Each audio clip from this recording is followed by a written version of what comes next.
राधे राधे दोस्तों। नाग पंचमी हमारी भारतीय परंपरा का ऐसा पर्व है जिसमें नागों के रूप में प्रकृति और उसके जीव जगत के प्रति सम्मान व्यक्त किया जाता है। प्राचीन समय में मनुष्य का जीवन प्रकृति के बहुत करीब था। खेत, जंगल, तालाब और मिट्टी, इन्हीं के बीच उसका जीवन चलता था। इसीलिए लोग जानते थे कि प्रकृति में हर जीव की एक अपनी एक भूमिका है।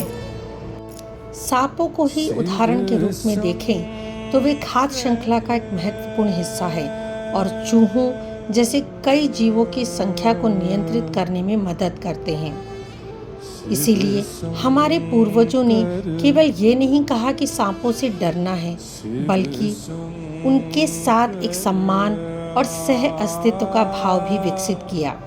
नाग पंचमी इसी विचार की धार्मिक और सांस्कृतिक अभिव्यक्ति के रूप में देखी जा सकती है। शिव शंकर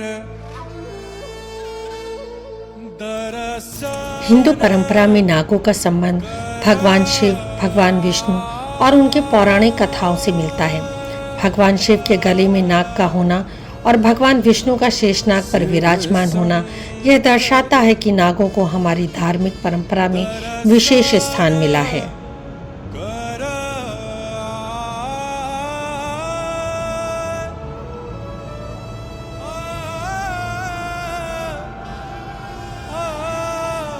नाग पंचमी पर नाग देवता का पूजन करके लोग प्रकृति के प्रति कृतज्ञता, जीवों के प्रति करुणा और अपने जीवन में संतुलन की कामना करते हैं।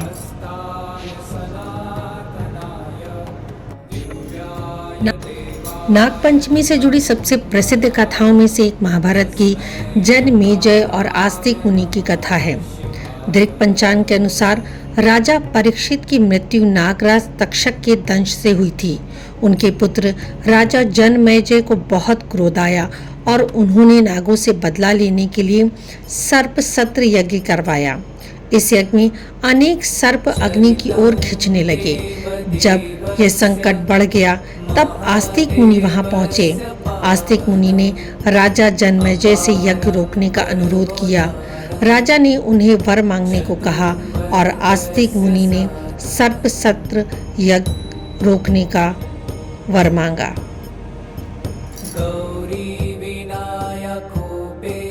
ये कथा हमें ये संदेश देती है कि क्रोध और प्रतिशोध के बजाय क्षमा, करुणा और संतुलन को महत्व देना चाहिए।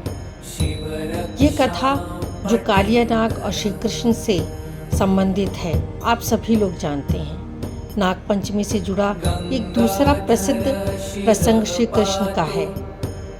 भागवत परंपरा में वर्णन मिलता है कि कालिया नाग यमुना में रहता था और उसके विष के कारण नदी का वातावरण दूषित हो गया। श्री कृष्ण ने कालिया को परास्त किया और उसे यमुना छोड़कर जाने के लिए कहा। ये कथा हमें यह भी संदेश देती है कि प्रकृति और जल स्रोतों को विषैले प्रदूषण से बचाना आवश्यक है।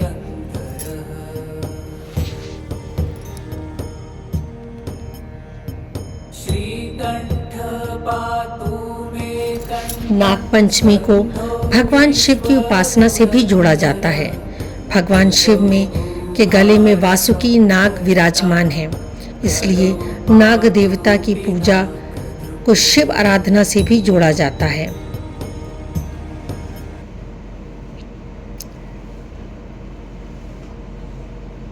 नाग पंचमी को भगवान शिव की भक्ति के साथ साथ प्रकृति के प्रत्येक जीव के प्रति सम्मान का संदेश देती है।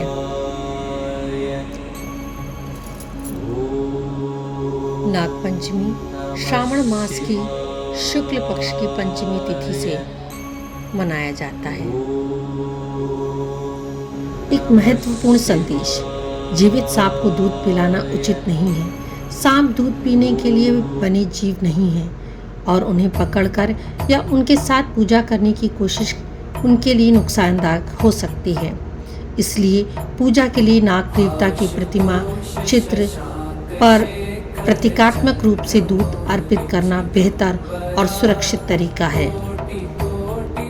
घर पर सरल तरीके से पूजा करें। सुबह स्नान करके स्वच्छ वस्त्र पहने, पूजा स्थान साफ करें, नाग देवता का चित्र या प्रतिमा रखें, दीपक और धूप जलाएं, फूल, अक्षत और जल अर्पित करें, भगवान शिव को जल और बेलपत्र अर्पित करें, नागपंचमी की कथा पढ़ें या सुनाएं,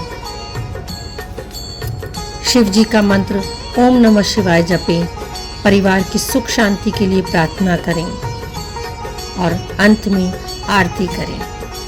नागपंचमी के साथ मनाया जाने वाला गुड़िया का त्योहार पूरे भारत में एक जैसा नहीं होता।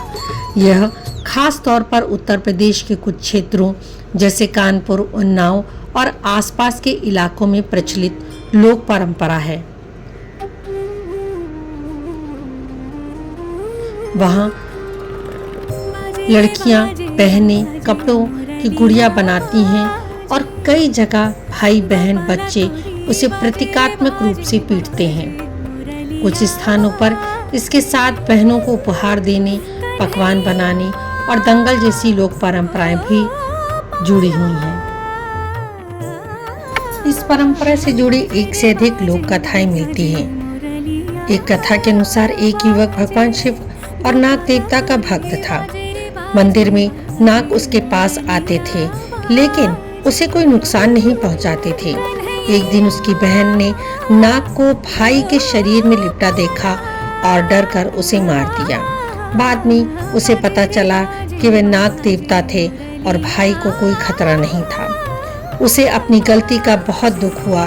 इस कथा को जोड़कर कपड़े की गुड़िया को प्रतीकात्मक रूप से दंड देने की परंपरा बताए जाने की मान्यता है। गुड़िया की परंपरा के पीछे हम 3 बातें देख सकते हैं।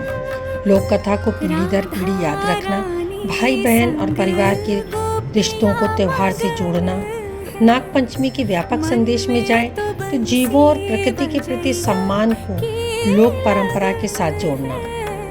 और आज के इस समय में गुड़िया को पीटने वाली परंपरा को किसी व्यक्ति या लड़की के प्रति हिंसा का प्रतीक नहीं बनाना चाहिए। इसे केवल एक पुरानी लोक परंपरा के रूप में समझना बेहतर है। नागपंचमी हमें यह याद दिलाती है कि प्रकृति का हर जीव इस धरती के संतुलन में अपना योगदान देता है। जब हम प्रकृति का सम्मान करते हैं, तभी प्रकृति भी हमारा जीवन सुरक्षित और संतुलित बनाती है।